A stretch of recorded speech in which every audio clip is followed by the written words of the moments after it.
Did you hear that? Somebody's knocking at the door. Somebody's ringing the bell. Somebody's knocking at the door. Somebody's ringing the bell. Do me a favor, open the door. Let 'em in. Oh yeah.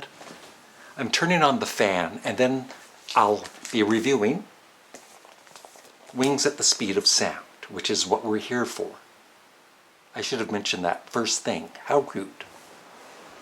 And once again, this is another excellent box set.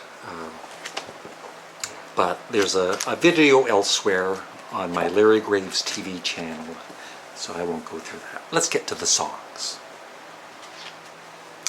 Now, at this point in Paul McCartney and Wings' career, this is when, I don't know, he just slowly, very slowly though, and there are some upcoming albums that I still really loved, especially one of them. I just want to say one more quick thing. It's kind of cool to see at this time in his career, you know, he grew his mustache for a bit there and it looks just like his Sgt. Pepper period. Now, when this album came out and Let 'Em In was the first single released from it, I used to think, what a stupid song. Like the lyrics, especially, mainly the lyrics. Someone's knocking on the door, someone's ringing the bell, do me a favor, open the door and let 'em in. It's like, yeah. But you know what? Let 'Em In has become absolutely one of my favorite Wings songs. It is so damn catchy. I love the music, I love the percussion in it. I love Paul's vocals. It is a really damn good song. Damn you, Paul. I have to say that in almost every video I do of the reviews. It's fun. It's a 10 out of 10. Next one is The Note You Never Wrote. And with this album, Wings at the Speed of Sound, Paul really started to share the songs with other members of the band, you know, for lead vocals. And I guess it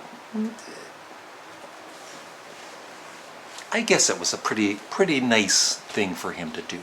I mean, maybe even a touch on the brave side, because of course most people would be buying the Wings albums because of Paul McCartney. So The Note You Never Wrote, the lead vocals are by Denny Laine, and damn, he does a superb job.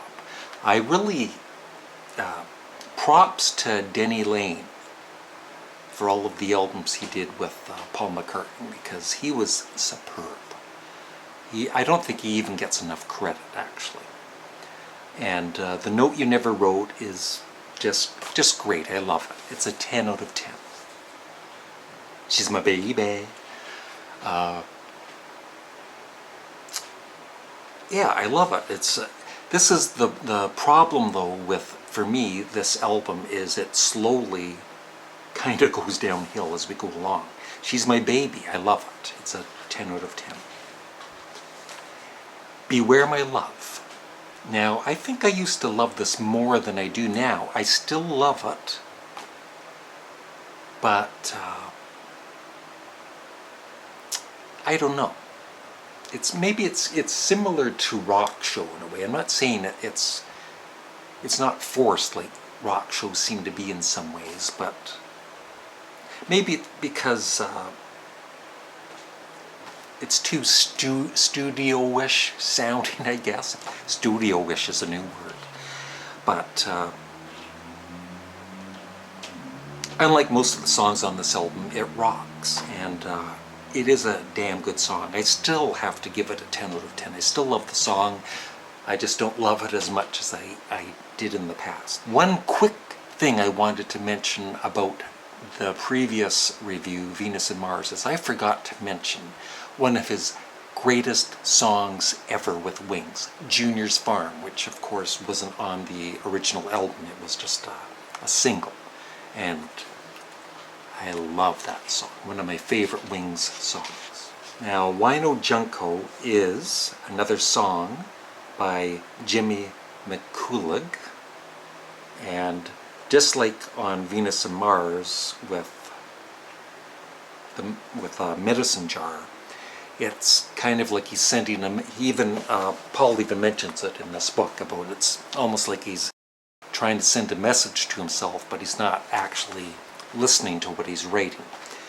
And I love the song. It is a 10 out of 10. Really good vocals by Jimmy. So side 1 of the album is damn good. Unfortunately, we have to flip it over to side 2. Silly Love Songs is, I guess, similar to Let 'Em In which, when I first heard it, it's like I was rolling my eyes and thinking, oh my God, a song called Silly Love Songs, and the main chorus is I Love You. But I've gotten it over the years that Paul, was, I guess, being attacked for writing love songs, and really there is nothing wrong with a love song. And so that was the main gist of Silly Love Songs, and it was a huge hit. I love the bass work by Paul McCartney in this especially, and it's a 10 out of 10. It's really good, although it's kind of silly. Oh boy. Unfortunately, the next song is sung by Linda McCartney, and it's called Cook of the House, and you can hear the bacon sizzling. It's okay. It's not, well, it's not bad. I guess it's just, I would say it's mediocre.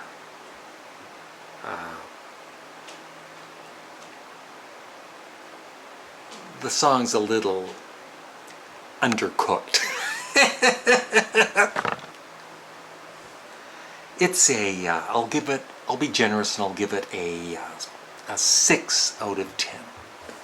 Because it's only a couple minutes long and the torture doesn't last that long. Time to Hide.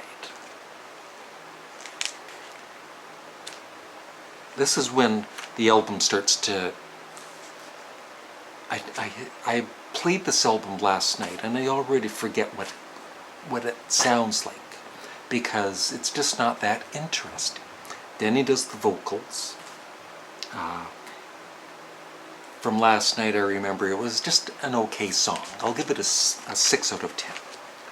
Now, must do something about it. The song itself is okay. It's mediocre. Just maybe a touch above mediocre. But the vocals by the drummer Joe English are excellent. Really good vocals. Props up to Joe for that. And it's a little more interesting than the last couple of songs, so I'll give it a 7 out of 10.